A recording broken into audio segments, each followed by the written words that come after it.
وعده ونصر عبده وأعز جنده وهزم الأحزاب وحده أشهد ونشهد أن لا إله إلا الله وحده لا شريك له وأشهد أن محمدا عبده ورسوله اللهم صل وسلم وبارك على رسولنا وعلى حبيبنا وعلى شفيعنا محمد صلى الله عليه وسلم خاتم الأنبياء والمرسلين وعلى آله وأصحابه أجمعين اللهم أعنا على ذكرك وشكرك وحسن عبادتك يا رب العالمين. Assalamualaikum warahmatullahi wabarakatuh. Alhamdulillah muslimin, hadirin para tetamu Allah Subhanahu wa ta'ala. Marilah sama-sama kita dan majlis yang penuh barakah ini dengan kita panjatkan, kita sama-sama rafakkan setinggi kesyukuran kehadrat Allah Subhanahu wa ta'ala atas segala kurniaan, segala rezeki-rezeki dan nikmat-nikmat Allah Subhanahu wa ta'ala yang masih lagi dipinjamkan, masih lagi dipanjangkan kepada kita. Termasuklah tuan-tuan sekalian apa yang kita ingatkan dalam kuliah 2 minggu yang lalu, nikmat sama-sama dapat kita hadir ke rumah Allah Subhanahu wa ta'ala. Yang hari itu kita hanya bincangkan dikarenakan COVID, bahkan hospital pun terpaksa tutup. Dan inilah mutakhir ini, saya yakin semua kita tahu dah berita-berita yang tersebar, bahkan masjid-masjid pun ditutup semula di Perlis, dan di Selangor ni surau pun dah tutup balik. Jadi ini adalah pinjaman dan juga tanggungjawab daripada Allah SWT. Sebab itulah tuan-tuan sekalian, pematuhan kita terhadap SOP dan ketetapan ini dia bukan benda-benda yang perlu dikonspirasikan. Sebab kalau baca di Facebook, di internet ni macam-macam. Ini konspirasi, ini hanyalah teori. Ia memang ancaman yang real. Kalau kata ketua pengarah kesihatan atau pening kepala dikarenakan kerana rakyat Malaysia, itulah sepatutnya yang perlu kita ambil perhatian. Memang real ancaman yang sedang kita hadapi ini. Jadi mudah-mudahan surau yang ditutup di Shah Alam itu tidaklah melarat-larat sampai di Kajang, sampai di daerah lain dan sebagainya. Mudah-mudahan ia adalah apa yang dilahirkan daripada tindakan-tindakan dan juga daripada kesungguhan kita. Ya, memang ia adalah perintah Allah, iaitu salah satunya menjaga nyawa dan juga menjaga kesihatan. Alhamdulillah muslimin tetamu Allah Ta'ala, kita bertemu pada malam ni dalam membincangkan surah dan juga kisah yang baru seperti yang kita sebutkan dalam pertemuan lepas. Kalau ada masih ingat, kita baru saja alhamdulillah berbulan-bulan menghabiskan kisah-kisah daripada Nabi Allah Isa alaihissalam. Termasuklah dulu, kalau siapa ingat, dalam kisah Nabi Isa ni kita sampai dah bincangkan betapa uniknya baginda sebagai salah satu tanda akhir zaman digelar, baginda digelar sebagai Al-Masih. Dan dalam macam sama, satu lagi tanda akhir zaman pun digelar Al-Masih juga, iaitu Dajjal. Di dalam keadaan kedua-duanya memang tokoh yang bertentangan, satu beriman, satu lagi mengaku Tuhan, tapi kedua-duanya digelar Al-Masih. Itu pun dah juga kita bincangkan. Dan alhamdulillah tuan-tuan berkati Allah, kita masuk pada malam ini pada surah dan kisah yang baru. Yang ni pun tak tahu pula lah berapa lama, kerana ia memang kisah yang unik. Kerana salah satunya dalam Al-Quran yang menjadi kisah Allah cerita betul-betul daripada permulaan sampai ke penghabisan. Dan kisah ni pun menjadi asas kepada nama kepada surah ini, iaitu kisah yang sama-sama kita akan ambil iktibar. Kita mulakan malam ni apa yang berlaku ke atas Nabi Allah Yusuf alaihissalam, yang mana ia dirakamkan Allah dalam surah Yusuf, yang tuan-tuan sekalian boleh tengok sama-sama. Surah yang duduknya dalam juzuk yang ke-12, yang mana ia juga adalah surah yang ke-12 dan terkandung di dalamnya 111 ayat. Dan inilah surah yang juga sangat sesuai dengan situasi kita sekarang, yang PKP ini menyebabkan ramai yang putus pendapatan, ramai yang putus income. Dalam masa yang sama, Allah apa dah ajar lama dah, Ini cerita sebelum zaman Nabi Muhammad SAW lagi. Bagaimana Mesir bahkan menghadapi krisis yang lagi lama daripada kita ni. Kita kan nak kata COVID ke PKP ke apa ke berapa bulan. Moratorium mentadbir lagi. 6 bulan mentadbir lagi. Dia yang berlaku kat atas Nabi Yusuf dan zamannya sepanjang 7 tahun. Dan dah diajar dah kepada kita secara konsep bagaimana mengatur dan menguruskan kewangan. Ini pun nanti sepanjang umur kita akan tengok. Kerana ayat pasal Nabi Yusuf mengaturkan perbendaharaan Mesir ini lambat lagi. Kita baru nak masuk pada permulaannya. Yang mana tuan-tuan baca Allah SWT ayat 111 daripada surah Yusuf ini kita tak bincang semua. Macam biasa kita tengok kisah-kisah yang boleh kita ambil pengajaran. Yang pertama daripada kisah ini, apa yang direkam oleh Allah Subhanahu Wa Taala pada ayat yang kedua. Firman Allah dalam maksudnya, ba'da a'udzubillahi minasyaitonir rajim, bismillahirrahmanirrahim, inna anzalnahu qur'anan arabiyyan la'allakum ta'qilun. Tuan-tuan dan mati Allah, ia dimulakan Allah ni sebelum mula kisah Nabi Yusuf pun. Tak ada perkataan Yusuf di sini. Allah mulakan firman-Nya ataupun kisah ini dengan katanya, sesungguhnya kami menurunkan kitab itu sebagai Quran yang tujuannya salah satu untuk dibaca. Dalam keadaan Allah tegaskan Al-Quran mestilah ataupun ia diturunkan di dalam bahasa Arab. La'allakum ta'qilun, mudah-mudahan kamu mengambil iktibar dan pengajaran daripadanya. Baik tuan-tuan sekalian, ini surah yang kita boleh tengok pun sama-sama. Dalam handphone kita pun ada Quran dah, iaitu ayat yang dirakamkan Allah pada ayat kedua daripada surah Yusuf AS. Cuma yang kita nak ambil sebagai mukadimah pada malam ni, yang pertama tuan sekalian, Allah sebut inna anzalnahu. Samalah macam sebahagian ayat-ayat yang lain lalu kita dengar. Antaranya surah Al-Qadar, inna anzalnahu fi lailatul qadr. Ayat ni pula inna anzalnahu Qur'anan Arabiyyan. Dia persamaan perkataan ini lain daripada tujuannya untuk menegaskan. Dia jangan kata kita aja teknik mengajar mengulang-ulang. Kita cakap kat anak kat bini berulang-ulang. Sebenarnya dalam Al-Quran begitu. Pengulangan ini memang benda yang biasa, salah satu daripada teknik penyampaian. Ini yang akhirnya kita jumpa. Rupanya dalam surah Al-Qadar ayat yang sama juga. Inna anzalnahu. Sini pun sama. Bahkan kalau tidak dalam Al-Quran ada surah-surah yang memang ayat berulang tu sampai berpuluh kali. Yang paling Ar-Rahman, lebih 30 kali diulang. Firman Allah, fabi ayyi ala'i rabbikuma tukadziban. Ataupun juga diulang-ulang satu ayat dalam surah Al-Mursalat. Al-Mursalat ni surah last sekali sebelum daripada surah An-Naba, ataupun ayat terakhir, surah terakhir juzuk 29 sebelum surah Amma Yatasaalun. Itu juga disebut oleh Allah Taala wailun yauma idzil lil mukazzibin. Diulang beberapa kali. Baik, maka di sini Allah bila mengulang inna anzalna, nak tegakkan apa? Nak tegakkan betul-betul Al-Quran itu bukanlah ciptaan dan rekaan idea buah fikiran Nabi Muhammad SAW. Sebab kata Allah, kami yang turunkan. Dia bila turun, maknanya Nabi SAW hanya membaca. Nabi hanya sebut aja. Orang kata transitkan Nabi, pergi kat sahabat. Transitkan Nabi, pergi kat sahabat. Maka inilah keimanan kita, terutamanya tuan-tuan sekalian, betapa kita beriman bahawasanya Al-Quran adalah kalam Allah Ta'ala yang sangat mulia. Bahkan ia hanya disampaikan sahaja oleh Rasulullah SAW. Sebab kalau kita tengok di internet, di Facebook, di Google ni macam-macam. Ada yang mendakwa ia rekaan Nabi, tulisan baginda, buah fikiran Rasulullah SAW daripada dulu lagi pun. Sampai kan ada musyrikin Mekah yang mendakwa baginda ni penyair. Dia tak boleh lawan sebenarnya kan. Bila tak boleh lawan ni, akhirnya macam zaman sekarang lah, hujah dah tak boleh lawan, akhirnya belasah peribadi orang tu. Ini zaman kita begitu kan. Kalau macam zaman dulu-dulu tak, macam saya sekolah asrama dulu, bila dah tak boleh nak lawan hujah apa semua, akhirnya kutuk bapak dia, kutuk dia punya keluarga. Kalau dulu-dulu sampai nombor plate bapak pun kena kutuk kan. Kita ni nombor plate kereta tu nombor plate lah kan. Bagi budak-budak itu pun jadi modal mengutuk. Itu contohnya lah. Sampai zaman sekarang pun gitu. Kadang akhirnya yang menjadi sasaran kutukan itu pribadi dia bila kalah dalam berhujah.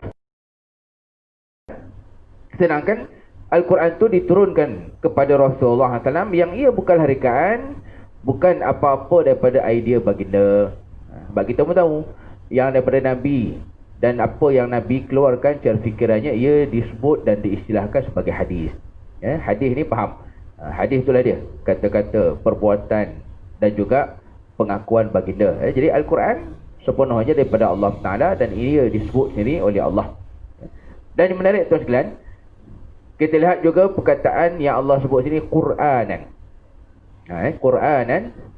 Yang kalau kita lihat, ia juga antara ayat yang diulang-ulang di dalam surah-surah yang lain. Contohnya surah Al-Waqi'ah, kalau ada yang amalkan lah. Surah Al-Waqi'ah ni bagi kita orang Melayu ada yang sinonim dengan surah Muar Rezeki. Allah sebut di hujung tu, innahu laqur'anun karim fi kitabim maknun. Di perkataan Quran ni juga tuan-tuan sekalian, samalah macam anzalnah tadi, Allah turunkan. Quran juga adalah satu nama khas. Yang jangan tanya apa sejarahnya. Ustaz, apa sejarah bagi nama begini? Siapa yang mulakan? Datang mana nama Quran? Kalau siapa yang tanya gitu, nampak benar dia tak pernah baca pun. Kerana perkataan Quran ni sebenarnya ia dinamakan sendiri oleh Allah SWT. Dia bila kata nama khas, dia tak boleh diubah. Jadi kalau tuan-tuan ingat lagi, antara tokoh besar anti hadis di Malaysia yang dah meninggal pun, dia sampai terbitkan versi dia sendiri yang tajuk dia bukan Quran. Tajuk dia adalah bacaan. Memang orang kata KDM haramkan lah, itu tak ada hal. KDM haramkan, kita pun mungkin ada yang tak tahu kot. Tapi itulah dulu. Dah kata dia penyokong Quran, penyokong kalam Tuhan, tapi nama pun tukar jadi bacaan. Sedangkan ulama' telah berijma' bahawasanya nama Quran itu adalah nama khusus, yang tak boleh nak diubah, ditukar-tukar jadi bacaan dah, jadi reading lah, apa benda lah. Kerana ia nama khusus yang ditentukan sendiri oleh Allah Subhanahu Wa Taala. Dia mungkin perkara lain kan ada sejarah dia. Contoh kalau Quran ni contohnya apa? Bila mula Al-Quran dijuzukkan jadi 30. Itu ada sejarah dia. Ustaz, Quran ni saya rasa saya tengok kamu jauh dulu tak ada baris titik semua. Ya tu. Itu betul. Itu adalah teknik penulisan yang kalau zaman Nabi dan zaman sahabat, Al-Quran masih lagi belum ada titik baris, bahkan sama je. Kalau sin shin tu sama je. Ba dengan ta kan sama je, tak ada titik apa. Boleh kat kita orang Melayu memang tak baca lah kot kan. Dalam keadaan punya banyak titik baris warna-warni macam pelangi pun tak baca dah. Ini yang kan kalau memang langsung yang kat kedai tu titik tak ada, baris tak ada, oh ini tak bagi orang baca ni. Ada titik pun tak baca kan. Itu masalahnya. Maka itulah yang kita lihat, sebahagiannya memang ada sejarah dia. Lebih tepat lagi, penulisan Quran tu pun sejarahnya dibukukan dan juga akhirnya jadi bercetak tu ada cerita je.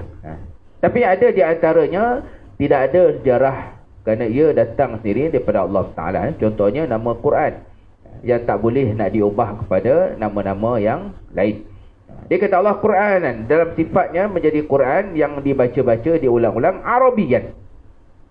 Ini pun satu isu dalam kita memahami betapa mulianya kalam Allah SWT. Tuan-tuan sekalian, Allah ni menyebutkan Al-Quran turun di dalam bahasa Arab. Ini yang dijawab oleh para ulama'. Ulama' mentafsirkan. Kalau ada yang tertanya-tanya lah, bila saya baca dengan, mungkin ada yang tanya, kenapa diturunkan tidak dalam bahasa orang putih ke, ataupun bahasa kita Melayu ke, ataupun mengapa tidak bahasa Ibrani ke. Banyak kitab-kitab terdahulu ni bahasa Ibrani, bahasa Israel dululah. Tapi mengapa yang kitab lah ni bahasa Arab? Dia ulama' mentafsirkan ayat ini. Yang pertama tuan sekalian, kerana cara tak langsung Allah Ta'ala mengiktiraf Al-Quran diturunkan dalam bahasa Arab, menunjukkan betapa luasnya kosakata, luasnya perbendaharaan bahasa Arab. Sesuai belaka. Boleh kata apa yang diperlukan tu sesuai belaka. Jadi belaka lah. Dia contoh mudah macam bahasa kita, ada di antaranya kita tak tahu nak terjemahkan apa. Banyak sampai kita pinjam terus. Contohnya perkataan solat, zakat, haji. Itu memang orang kata ambil terus daripada perkataan Arab.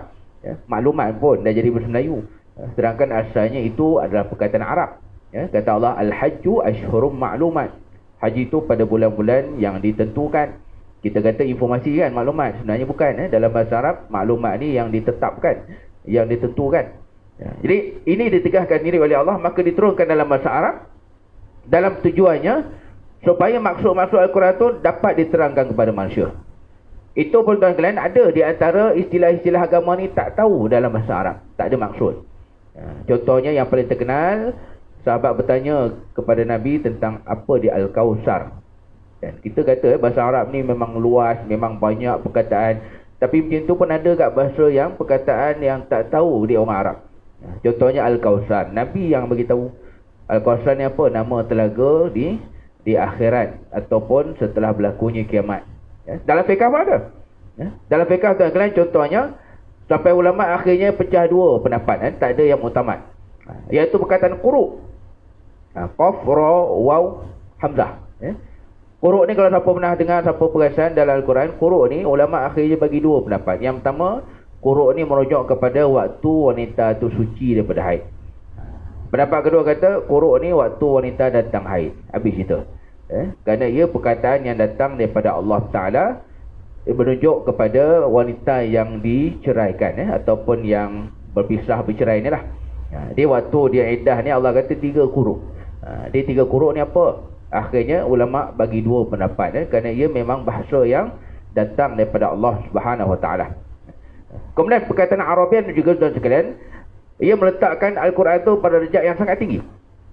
Iaitu yang kita katakan Al-Quran ada kemuliaan, ada mukjizat, kena ambil wudu dan baca tu berpahala. Ia hanyalah bila kita membacanya di dalam bahasa Arab. Maksudnya Al-Quran yang kita ada dan macam yang ada di rak ni, macam kat rumah kita, bila dia terjemahkan dalam bahasa lain. Kalau di Mekah, di Madinah tu macam-macam terjemahan ada. Kan? Kalau yang kita lalu jumpa ni bahasa Melayu, bahasa Inggeris je lah. Di Mekah, Madinah macam-macam bahasa. Jadi bila dia alih bahasa, ia bukan lagi Al-Quran. Ia namanya apa? Ia namanya terjemahan. Baik tu tuan sekalian, dalam solat tak boleh. Bukan baca Quran kalau ada orang baca terjemahan tu. Ui, letih Ustaz baca Al-Fatihah ni, menyampah dah. Nak baca terjemahan pula. Segala puji bagi Allah, Tuhan sekalian alam, kan? Ayat kedua tu. Alhamdulillahirrabbilalamin. Makmum melompat dengarnya. Kan? Imam ni macam mana kan? Tak boleh bagilah. Dia dah malas nak baca bahasa Arab, dia baca terjemahan. Tak boleh. Sebab yang dikatakan Quran tu adalah apa yang di dalam bahasa Arab. Maka bila dia alih bahasa, ia bukan lagi Al-Quran. Maka tidak lagi menanggung kemuliaan-kemuliaan Al-Quran. Dan sama juga yang kata mukjizat tu bukan yang bahasa Melayu tu lah. Kita kata mukjizat ke, ada kehebatan ke, bukan yang Melayu dalam bahasa Cina tu, tapi apa yang di dalam bahasa Arab. Dan inilah yang menjadi punca ulama Nusantara dulu pun berselisih pendapat. Ini kisah yang tuan-tuan boleh baca lah kalau siapa minat. Rupanya sejarah penterjemahan Quran Nusantara ni pun ada. Ada dirakamkan dalam terjemahan Quran versi cetakan Saudi lah. Kalau yang Saudi punya kan, yang kulit warna merah tu, yang saya rasa kita mungkin pernah jumpa, di depan sekali itu ada sejarah. Saya rasa diambil daripada terjemahan Indonesia kot.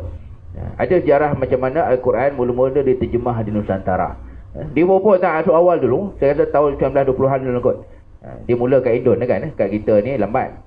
Di Al-Quran kalau Nusantara ni, Indonesia yang mula terjemah dulu. Rupanya awal-awal dulu ulama di Indonesia tu selisih pendapat. Ada yang tak setuju. Kenapa? Kerana mereka faham bila Al-Quran dah terjemahkan, ia tidak lagi menanggung kemuliaan sebagai Al-Quran. Dia dah jadi apa? Dah jadi terjemahan. Nak baca waktu solat tak boleh, nak baca dalam ibadah tak jadi, kerana ia bukan lagi menanggung kemuliaan ayat-ayat Allah Subhanahu Wa Ta'ala. Tapi dalam kisah tu, tuan-tuan boleh carilah. Dalam terjemahan versi Indonesia tu, ia merujuk kepada kisah macam mana mulanya nak diterjemahkan, tapi akhirnya terjemah jugalah. Sebab manfaatnya lebih banyak. Bila diterjemahkan orang faham, bila diterjemahkan dapat kita ambil ilmu dan juga info dan sebagainya. Itu apa yang pernah diceritakan dan kita pun boleh bacalah dalam kisah bagaimana mulanya terjemahan Al-Quran Nusantara. Dia Allah ni sebut diturunkan dalam bahasa Arab, maknanya kemuliaan Al-Quran hanya ada dalam bahasa Arab. Jadi kita nak terjemah, nak ambil maksud apa semua boleh, tapi jangan sampai tak baca Quran. Ini dan jangan sampai tak baca yang bahasa Arab tu. Saya ikut segala kelas tadabbur sana, YouTube sini kan, dia minat. Ada orang yang minat dengan ilmu Quran ni, jadi dia ikut segala kelas-kelas tafsir tadabbur pun semua, tapi yang sudah yang bahasa Arab tu tak baca pun.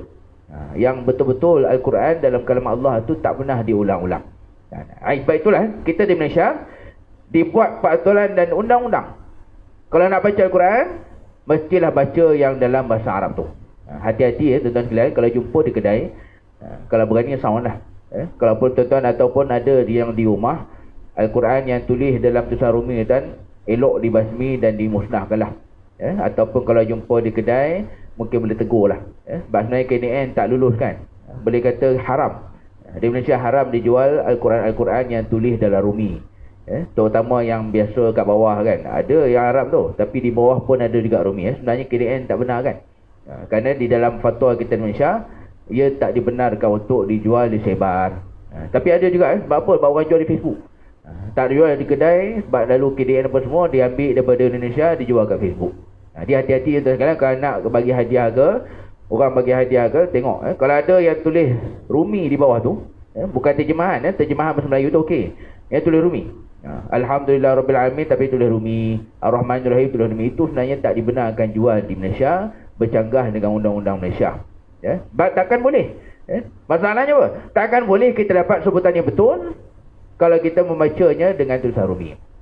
Nak tulis macam mana tak? Kalau huruf dot tu kan, dot di atas kan, dot di atas bukan D-O, D-U bukan, D-O pun bukan. Nak bunyi macam mana tu? Ra pun sama. Ra kalau kita tulis Rumi tu macam mana nak tulis tu? R-A jadi Ra, R-O jadi Ro kan? Yang Ra ni dia ada pertengahan di antara Ra dan Ro. Itu nak katanya tulis Ra tu pun tak boleh tulis dalam Rumi. Dia adalah cara yang salah. Jadi kalau ada orang, ustaz saya dah lewat dah ustaz, umum macam ni bawa ada kesedaran nak belajar, panggillah orang datang ke rumah kan. Kok malu segan sangat di kalangan murid tu awak yang paling tua sekali, yang lain semua budak-budak semua kan. Tak apalah, panggil ustaz datang rumah belajar. Yang penting baca Al-Quran mestilah dalam bahasa Arabnya, bukan pakai baca je tapi dalam Rumi. Pakai suka itu ini tapi tak pernah baca pun. Sedangkan kemuliaannya ada di dalam bahasa Arab tu. Baik, tuan-tuan setiap Allah SWT, la'allakum ta'qilun. Lalu Allah Ta'ala menerangkan, diturunkan dalam bahasa Arab dengan nama yang diberikan sebagai Quran. Mudah-mudahan kamu mengambil iktibar dan pengajaran daripada ayat-ayat Allah Ta'ala dan kamu menggunakan akal fikiran untuk memahaminya. Yang hujung ni juga antara yang menariknya, Allah ajar kita tuan sekalian, walaupun wahyu, walaupun ilmu ni ilmu yang mulia, tapi dalam Islam tak dilarang untuk kita menggunakan akal fikiran. Jadi jangan ingat beragama ataupun datang ngaji ni maksudnya kena dengar aja kan. Yang kadang dulu-dulu sampai orang buat lucu, buat lawak kan. Kalau kata ada orang bertanya ni, guru-guru ni tak bersyukur, siapa yang banyak bertanya lemahlah iman dia kan. Padahal guru ustaz dia malah nak jawab kan. Ini benda yang sebenarnya bercanggah dengan firman Allah ni. Allah ni menegaskan memang agama itu didatangkan Allah dalam keadaan meraihkan akal fikiran, meraihkan fungsi akal. Macam kita sekarang lah, tak pernah terfikir dan bukan kata solat jarak-jarak, tak pernah kita dah buat. Yang mana haji bahkan tahun ni pun satu kali dalam sejarah dunia tak pernah berlaku lah. Tuan-tuan tengok balik video haji, gambar haji tu tak pernah kita jumpa orang tawaf jarak-jarak kan. Orang kata tahun haji tahun ni memang VIP semua lah. Siapa yang sebelum ni pergi haji Furada ke, Bisa Furada ke, pakej 100,000 tak ada benda. Yang paling VIP dalam sejarah dunia yang tahun ni lah. Bayangkan dia punya haji pun selesa, wukuf tu pun kalau kita lihat, ya Allah, dia punya tempat wukuf tu siap kursi besar masing-masing satu. Tawaf tu pun naskah jaga, sa'i pun naskah jaga. Kalau kata tawaf sa'i itu selalu kita hadapinya sesak manusia ramai, berlanggar sana, berlanggar sini, tahun ni tak ada. Jadi maknanya itu benda yang boleh kita katakan fungsi akal tu datang daripada Al-Quran, tapi fungsi akal menjadikan hukum itu ada berlaku perubahan.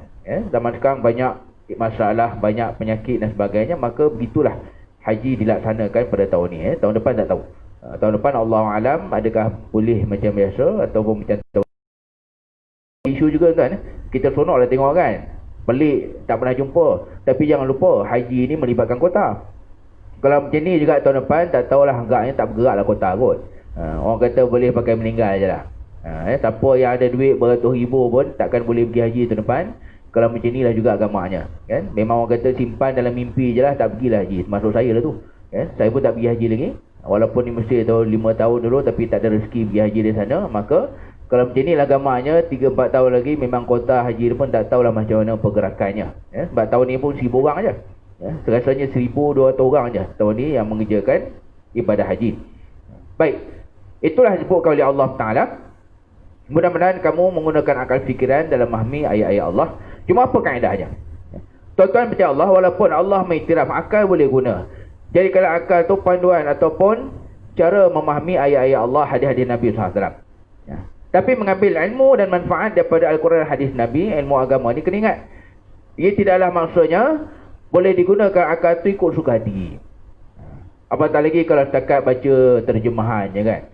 Awak bahasa Arab apa pun tak tahu. Guna terjemahan saja. Ini yang berlaku kepada Rasul Melayu tu. Kalau tuan-tuan ingat lagi kahar tu, kahar Rasul Melayu tu begitulah. Bila dia siasat di mahkamah syariah, dia mengaku dia hanya menyampaikan ajarannya berdasarkan terjemahan Quran je. Kan? Bahasa Arab tak tahu apa, tak tahu, pakai baca terjemahan Quran, dah ngaku jadi Nabi. Bila dia dakwa di mahkamah, letak jawatan. Boleh kan Nabi letak jawatan kat mana, ada gitu. Sepanjang zaman tak ada Nabi letak jawatan.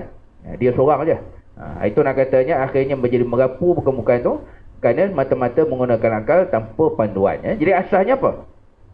Saya tertarik dengan satu perumpamaan yang dibuat oleh seorang penulis. Akal kita ni boleh guna, berfungsi lah, fikirlah. Tapi dia umpamakan macam kipas. Kipas ni maksud apa kan? Kipas ni maksudnya kita pusing lah. Kau kata panas pusing nak jadi 3. Yang kipas canggih sekarang ni kalau kipas silir tu ada speed sampai 9 pun. Saya pun baru beli juga, baru setahun beli. Ada 9 speed dah sekarang ni kipas. Tapi dia pusing dan macam mana pun laju, kanan kiri ke, pusing laju slow ke, mestilah kelajuan kipas itu diikat dengan tiang dia. Di tiang itulah yang menjadikan berpusing kipas itu bermanfaat. Kan? Kalau macam kipas silir itu tiang itulah. Dan apa jadi tuan, kipas laju seronok kan kita pasang, tapi akhirnya terbang, terjabut daripada tiang. Habis dengan kepala kita pun kena tebas kan. Kalau kata ada kipas berpusing tapi tak berpegang pada tiangnya. Jadi macam itulah. Akal kita pun nak fikir ke, nak mengkaji ke, nak tadabbur ke, nak menyelami ke, apa boleh belaka. Tapi pastikan berpegang teguh kepada asas-asas agama, asas-asas syariat Allah Subhanahu Wa Taala.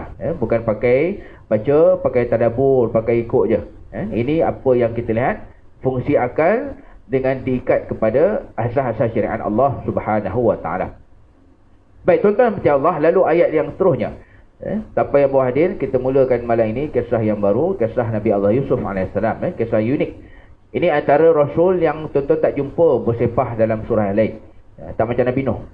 Nabi Nuh ada surah, tapi kisahnya ada dalam surah Hud. Nabi Musa pun samalah. Nabi Musa antara Rasul yang banyak kisahnya dalam macam-macam surah. Nabi Ibrahim pun itu. Bersepah kisahnya dalam surah Al-Baqarah, ada surah As-Saffat, ada Nabi Ibrahim pun ada surah juga. Ada surah Ibrahim. Tapi kisah Nabi Ibrahim macam-macam surah ada. Sebaliknya Nabi Yusuf AS kisahnya banyak. Daripada lahir, daripada kecil lah, sampailah akhir jadi menteri. Tapi uniknya baginda diceritakan Allah dalam satu surah je. Dan rupanya inilah yang diumpamakan oleh Allah Ta'ala sebagai surah ataupun kisah terbaik. Ayat ketiga kata Allah, nahnu naqussu alaika ahsanal qasasi bima auhayna ilaika hadzal Qur'an wa in kunta min qablihi laminal ghafilin. Kata Allah, nahnu naqussu, kami menceritakan, berkisah. Kami berkisah. Perkataan kisah ni bahasa Arab sebenarnya asalnya qassa. Asalnya qaf dengan sa je. Qassa mengisahkan, qissatun kita melayukan jadi kisah. Jadi kisah-kisah tu asalnya bahasa Arab. Kami bercerita kepada kamu ahsanul qasas, kisah terbaik. Ini antara ayat yang dibincangkan ulama. Macam manalah kisah ni terbaik pula? Ustaz, adakah maknanya cerita Nabi Ibrahim tak baik? Cerita Nabi Muhammad tak bagus? Cerita Nabi Yusuf, cerita Nabi Nuh ni tak okey? Kan? Ini masalah kan? Dalam memahami benda terbaik apa semua, kita jangan pakai matematik tu. Tolong tinggalkan logik tu. Logik yang maksudnya bila ini terbaik, yang lain tak baik. Ini logik yang tolong jangan kita guna. Contoh satu yang saya nak kongsikan, antaranya selalu orang bergaduh pasal puasa ni. Ni selalu yang tanya ni muslimat sebenarnya. Saya kuliah muslimat selalu ditanya gitu. Ustaz, apa amalan terbaik? Ustaz, apa solat terbaik? Bila kita jawab tu akhirnya, oh Ustaz, maknanya solat ni tak baik lah. Dah begitu pula. Kan? Kita kata solat duha memang bagus aja. Oh, maknanya solat qabliyah ba'diyah tak adalah bagus pula. Dia bukan begitu. Bagus dalam syariat ni maksudnya dalam konteks tersebut. Kadang-kadang pada waktu tu. Macam kita sebut itu, kalau 10 hari terbaik untuk siang, maka 10 ta'awal Zulhijjah lah. Kita sebut itu dalam satu kuliah. Tapi dalam masalah Ustaz, adakah maknanya 10 terakhir Ramadan tak baik macam tu? Tidaklah juga. 10 terakhir Ramadan tu hebat juga, tapi dari segi apa? Dari segi malam dia. Ini benda yang maknanya kita ambillah keseluruhan dan tak perlulah kita buat perbandingan. Benda-benda agama, terutama fadilat-fadilat ni tak payah gaduh lah. Kalau tuan-tuan katalah macam maghrib tadi, ada di Kajang ni masjid dan surau yang tak buat qabliyah maghrib. Lagi sekarang ni dengan PKP nya semua, dia nak bagi cepat, tak ada qabliyah maghrib. Jadi qabliyah maghrib kan antara contoh yang orang kata sesuai. Kerana memang ada sebahagian orang kita yang jenis mungkin tahu banyak sikit, dia kata tak ada qabliyah maghrib. Yang betul-betul kan qabliyah maghrib bukan tak ada. Qabliyah maghrib ni sebenarnya Nabi tidak buat secara istiqamah. Tapi nak kata qabliyah maghrib tak ada tu salah. Kerana secara umum Nabi ada sebut yang mengiringi setiap fardu itu adanya solat-solat sunat. Dia kalau kata nak buat, ataupun siapa yang pegang pendapat tak buat, duduklah. Tapi duduk gantilah dengan ibadah kan. Janganlah duduk tu baca WhatsApp pula. Ini masalahnya. Saya tak ambil pendapat qabliyah maghrib ni Ustaz. Awak duduk buat apa? Duduk main WhatsApp, main Facebook. Maknanya konon-konon lebih baiklah main Facebook daripada sembahyang sunat. Ini sebagai contoh. Kau kata konon-konon kita tahu banyak pada orang tak nak buat qabliyah maghrib, duduk dan diam. Jangan bising. Sebab ada juga di sana pendapat umum mengatakan ada je qabliyah maghrib tu. Maka tak perlulah kita nak jadikan isu bergaduh dan sebagainya. Maka di sini pun sama. Bila Allah menyebutkan sebaik-baik kisah yang lain pun baik juga. Cuma ini terbaik kenapa? Kerana ia disebutkan semuanya di dalam satu surah. Dalam masa yang sama juga tuan-tuan, kisah ini kalau kita lihat, Allah cerita secara unik. Kerana kisah ini terdapat di dalam 3 mimpi. Ini kalau siapa yang biasa baca surah Yusuf, kisah Nabi Yusuf memang ceritanya pasal mimpi. Tapi rupa-rupa ada 3 mimpi. Dimulakan kisah ini dengan cerita mimpi. Mimpi apa? Mimpi waktu Nabi Yusuf kecil, bermimpi adanya ahada asyara kawkaba, 11 bulan, 11 bintang yang sujud kepada baginda. Ini ayat yang insya-Allah kita akan bincang nantilah. Jadi mula cerita ni mimpi. Mimpi yang kedua yang apa? Mimpi yang kedua tuan-tuan, waktu baginda dalam penjara. Waktu baginda dalam penjara pun ada mimpi. Orang mimpi cerita kat Nabi Yusuf. Ini kalau siapa ingat kisah ada orang dalam penjara, dia tanya, "Wahai Yusuf, aku tengok kamu ni macam baik-baik, cerita sikit aku mimpi apa ni?" Yang mimpi dia bawa anggur atas kepala tu lah. Dan mimpi yang ketiga tuan-tuan, mimpi ketika akhirnya baginda mentafsirkan apa yang dihadapi oleh Mesir. 7 lembu kurus, 7 lembu gemuk, apa semua tu. Inilah punca mengapa kisah ini dalam satu sudut ia kisah yang terbaik. Jadi kalau kita biasa dengar Nabi Yusuf ni ada kaitan dengan mimpi, sebenarnya ada 3 mimpi dalam kisah ni, dalam surah ni. Mula-mula surah dah ada mimpi dah, tengah-tengah pun ada mimpi, hujungnya pun ada mimpi juga. Dan mimpi ketiga tu punca Nabi Yusuf akhirnya menjadi menteri lah, bukan raja. Baginda menjadi menteri wazir. Kalau contoh nama kita ni jadi menteri kewangan, sebab dia punya takbir mimpi itu betul. Orang kata betul secara istilahnya. Baik tuan-tuan, insya-Allah. Maka inilah konteks mengapa disebutkan Allah ni kisah terbaik. Dari segi susunan, dari segi ceritanya, dari segi ia dirakamkan Allah semuanya di dalam satu surah.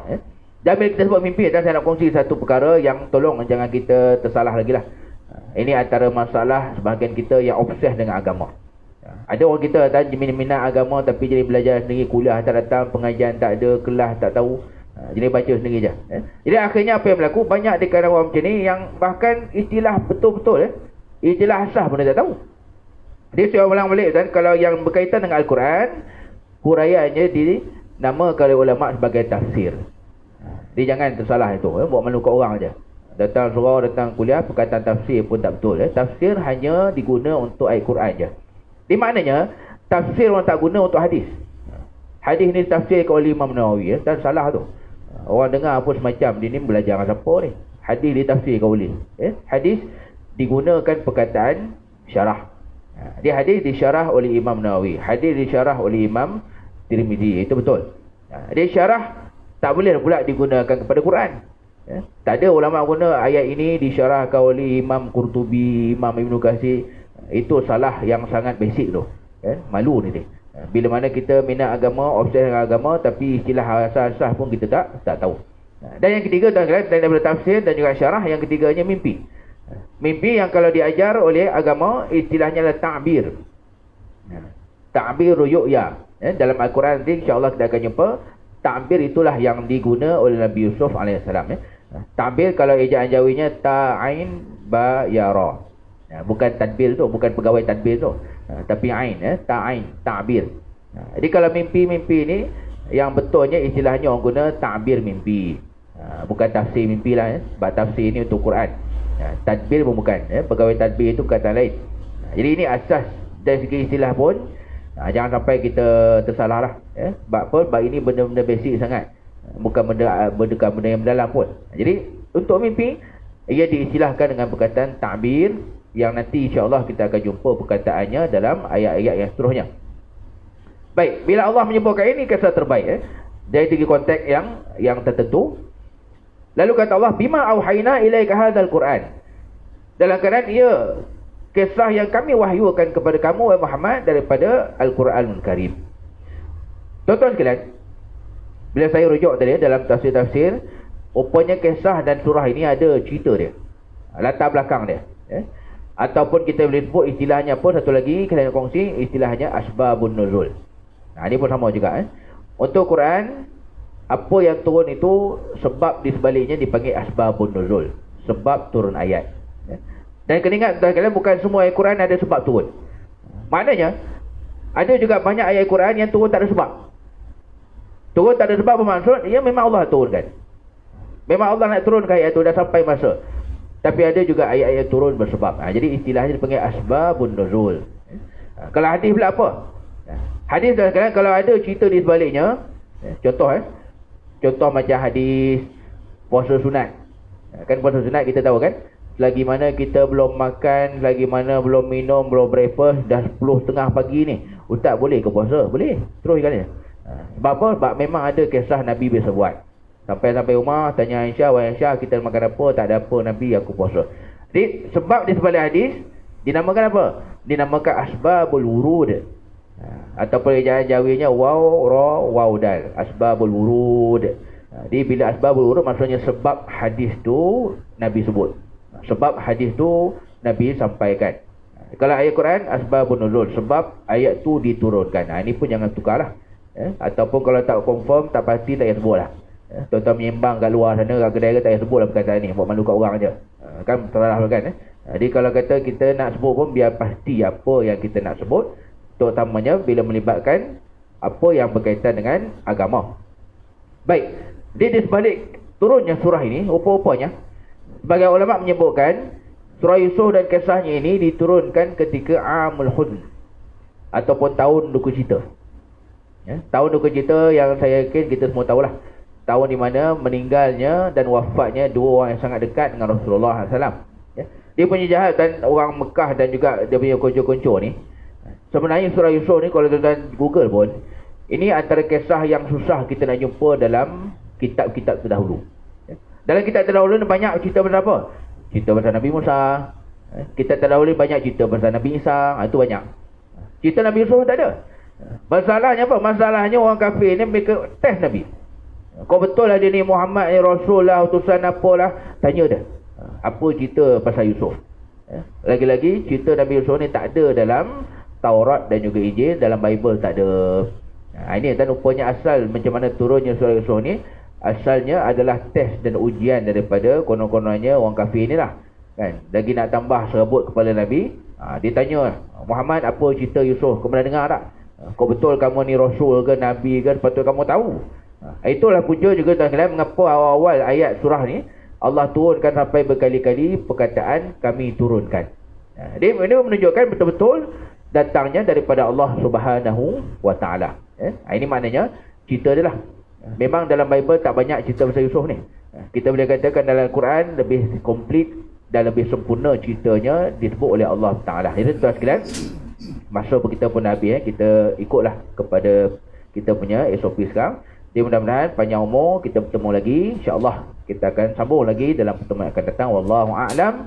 A'udzubillahi minasyaitanirrajim. Bismillahirrahmanirrahim. Alhamdulillah. Salatan wa salaman ala Rasulillah. Allahumma ja'alna minal ladzina yastami'una al-qawla fayattabi'una ahsanah. Wa sallallahu ala sayyidina Muhammad. Alhamdulillahirabbil alamin.